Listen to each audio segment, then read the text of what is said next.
বিষয়ে তাই জাগে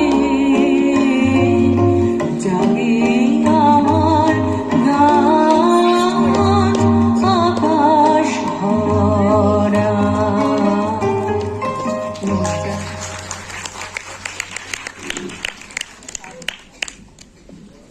সাধু সাধু আমাদের এই বিশিষ্ট শিল্পীকে আদর ছাড়া আর কিছু সত্যি দেওয়ার নেই, আর সম্মান।